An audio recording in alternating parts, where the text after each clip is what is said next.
আসসালামু আলাইকুম ওয়া রাহমাতুল্লাহি ওয়া বারাকাতুহু। প্রশ্ন: উযুর সময় মিসওয়াক করা কি? উত্তর: উযুর সময় মিসওয়াক করা সুন্নতে মুআক্কাদা। প্রশ্ন: মিসওয়াক লম্বা কতটুকু হবে? উত্তর: মিসওয়াক লম্বা 1 বিগত হবে। অনেকেই বলেন যতটুকু মিসওয়াক করার উপযোগী ততটুকুই নেবে। প্রশ্ন: ব্রাশ দ্বারা মিসওয়াক করলে আদায় হবে কি?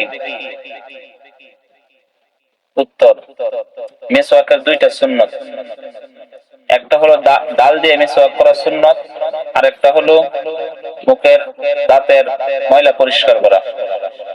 ব্রাশ দ্বারা যদি মিসওয়াক করা হয় তাহলে একটা সুন্নত আদায় হবে, দাঁতের ময়লা পরিষ্কার হবে, কিন্তু ডাল দিয়ে যে মিসওয়াক করা সুন্নত, ডালের সুন্নতটা আদায় হবে না। প্রশ্ন: ওযু ছাড়া মোবাইল স্ক্রিনে কোরআন ধরা যাবে কি? উত্তর: কোন ব্যক্তি যদি কোরআন শরীফ পড়তে চায় মোবাইল দিয়ে, তাহলে তাকে ওযু করে তারপর মোবাইলের স্ক্রিনে হাত স্পর্শ করতে হবে। আর যদি ওযু না করে, তাহলে স্ক্রিনে স্পর্শ না করে যদি সে পড়ে তাহলে পড়তে পারবে, কিন্তু স্ক্রিনে কোরআন শরীফের যে হরফগুলো যে জায়গার মধ্যে আছে, স্ক্রিনের মধ্যে আছে, সে জায়গায় স্পর্শ করলে ওযু লাগতে হবে, ওযু করতে হবে। অন্যান্য কোরআন শরীফ,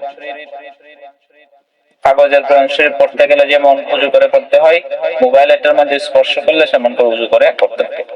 প্রশ্ন: ইনজেকশন পুশ করলে কি ওযু ভাঙবে কি? উত্তর: ইনজেকশন পুশ করলে ওযু ভাঙবে না, কিন্তু ইনজেকশন পুশ করার সময় যদি ইনজেকশনের ভিতরে রক্ত চলে আসে তাহলে ওযু ভেঙে যাবে। প্রশ্ন: কৃত্রিম হাত পা ধৌত করার হুকুম কি?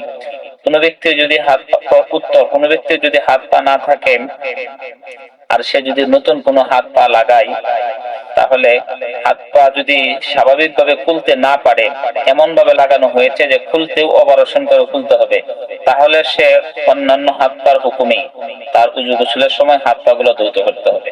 আর যদি স্বাভাবিকভাবে খোলা যায় তাহলে তার হুকুম হয়ে যাবে এগুলা ধৌত করলে এবং ধৌত না করলে, দুইটার ক্ষেত্রে ধৌত করতে হবে না। গোসল ওযুর সময় সেটা ধৌত করার হুকুমে না, অর্থাৎ এটা হাত পাওয়ার হুকুমে হবে না।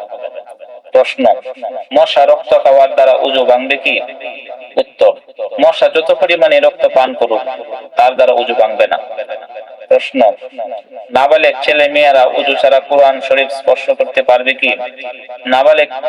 উত্তর: নাবালেগ ছেলে এবং মেয়েরা যদি একান্তই প্রয়োজন হয় ওযু ছাড়া কোরআন শরীফ ধরতে পারবে, অবকাশ আছে, কিন্তু আমরা যারা মুরব্বীরা আছি, শিক্ষকরা যারা আছি, তাদেরকে ওযু করার প্রতি আগ্রহী এবং ওযু করার প্রতি উৎসাহ দিতে হবে, যাতে ওযু ছাড়া কোরআন শরীফ স্পর্শ করতে না পারে। প্রশ্ন: যদি কোনো শিশু নামাজরত অবস্থায় দুধ পান করে তাহলে তার হুকুম কি? উত্তর: যদি কোনো শিশু কোনো মায়ের নামাজরত অবস্থায় দুধ পান করে তাহলে তার নামাজ নষ্ট হয়ে যাবে, ওযু নষ্ট হবে না। প্রশ্ন: কাগজে লিখিত অথবা অলিখিত দ্বারা টিস্যু ব্যবহার করা যাবে কি? উত্তর: কাগজ দ্বারা টিস্যু ব্যবহার করা জায়েজ নেই, লিখিত হোক বা লিখিত ছাড়া হোক। হ্যাঁ, এমন কাগজ যদি হয় যেটা টিস্যুর জন্য ব্যবহার করা হয়েছে, এমন কাগজ দ্বারা ব্যবহার করা জায়েজ আছে। যে কাগজে পানি শোষণ করে এমন টিস্যু পেপার দ্বারা টিস্যু পেপার ব্যবহার করবে, অথবা কাগজ দ্বারা টিস্যু পেপার ব্যবহার করবে না। প্রশ্ন: টয়লেটে ওযু গোসলের হুকুম কি? দোয়া করা যাবে কিনা? উত্তর: কোন ব্যক্তি যদি টয়লেট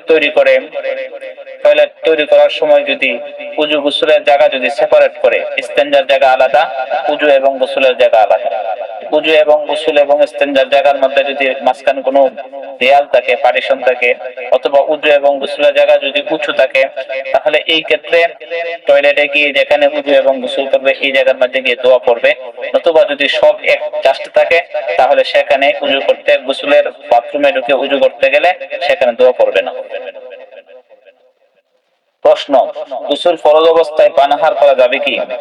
উত্তর: গোসল ফরজ অবস্থায় পানাহার করা যাবে, তবে এটা ঠিক নয়, গোসল করেই সেটা করা উচিত। প্রশ্ন: গোসলের সময় পানি ছিটা বালতি করলে এর দ্বারা কি বালতি পানি নাপাক হয়ে যাবে? উত্তর: গোসলের ছিটা যদি বেশি পরিমাণ বালতির মধ্যে পড়ে যায় তাহলে বালতির পানি নাপাক হয়ে যাবে, আর যদি স্বাভাবিক হালকা পাতলা ছিটা যদি বালতির মধ্যে পড়ে তাহলে বালতির পানি নাপাক হবে না। প্রশ্ন, বাথরুমে দোয়া কখন পড়বে, ঢোকার আগে না পরে? উত্তর, বাথরুমে দোয়া পড়বে বাথরুমে ঢোকার পূর্বে। প্রশ্ন, বিবস্ত্র হয়ে বাথরুমে গোসল করা যাবে কি?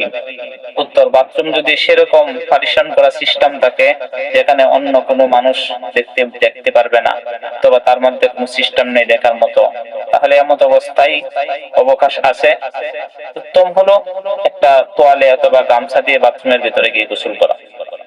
প্রশ্ন, অপবিত্র অবস্থায় বাচ্চাকে দুধ পান করাতে পারবে? উত্তর, দুধ পান করাতে পারবে, তবে না করানো উত্তম। প্রশ্ন, ড্রেসিং করা মুরগি খাওয়া যাবে কি? উত্তর, এই ড্রেসিং করা মুরগির দুইটা স্রোত।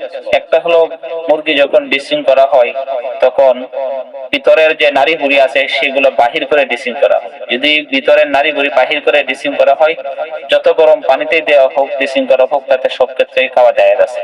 আর যদি ড্রেসিং করার ক্ষেত্রে যদি নাড়ি ভুঁড়ি ভিতরের না কেটে ড্রেসিং করা হয়, তাহলে আমাদের লক্ষ্য করতে হবে যে ড্রেসিং এর পানিটা কতটুকু গরম। যদি এই পরিমাণ গরম হয় যে নাড়ি ভুঁড়ি এবং বস্তু পানি গরম হওয়ার কারণে যদি একাকার হয়ে যায় এত গরম পানি, তাহলে সেই ড্রেসিং মুরগি খাওয়া যাবে না, জায়েজ হবে না, আর নতুবা জায়েজ হবে। প্রশ্ন, কেরোসিন, ডিজেল, মোবিল, পেট্রোল ইত্যাদি এগুলার হুকুম কি? এগুলো কি পাক না না পাক?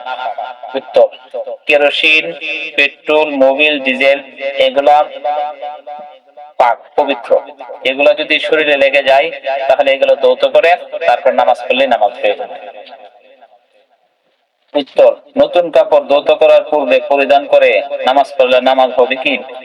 উত্তর, কোন ব্যক্তি যদি নতুন কাপড় কেনার পর যদি প্রকাশ্যে কোনো নাপাকি তার মধ্যে না থাকে, দেখে যে প্রকাশ্যে কোনো নাপাকি নাই, তাহলে নতুন কাপড় পবিত্র, এই নতুন কাপড় দিয়ে নামাজ পড়লে নামাজ আদায় হয়ে যাবে।